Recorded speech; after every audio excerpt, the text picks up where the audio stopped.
My name is Kaitlyn Esguerra, and I'm a freshman at the University of North Florida. When I first found out about the shooting at Marjory Stoneman Douglas High School that left 17 innocent people, mostly children, without their lives, my first thought was, not again. I then became angry because school shootings and senseless gun violence keep occurring. In fact, it's occurred so many times in my lifetime that it has become normal for me to hear it on the news.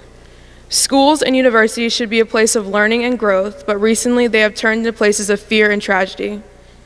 When it was announced by the students of Marjory Stoneman Douglas High that they were going to be organizing a march, there was no doubt in my mind that I had to be there. So on March 24th, my family and I traveled from Jacksonville, Florida to Washington, D.C. to march for our lives. We marched along 850,000 others to protest gun violence. Being there on that day, marching and chanting with so many people from all different walks of life felt revolutionary. Many times, me and my family were stopped because it was so crowded, leaving myself no choice but to take in the scene that was happening before me. Everywhere I looked, I saw so many people, young and old, with determination in their eyes, their heads held high as they cried out for a better future.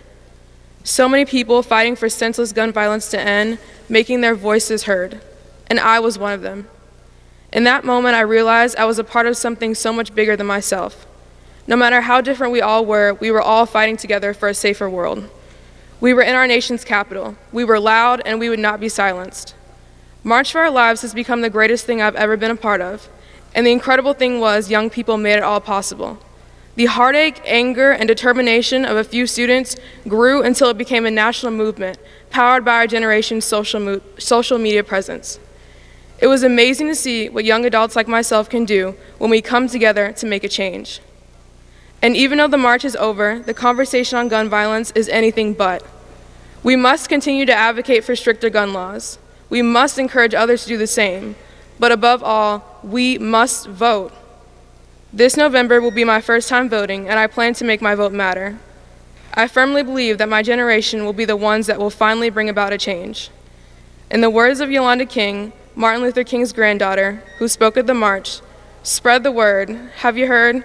All across the nation, we are going to be a great generation.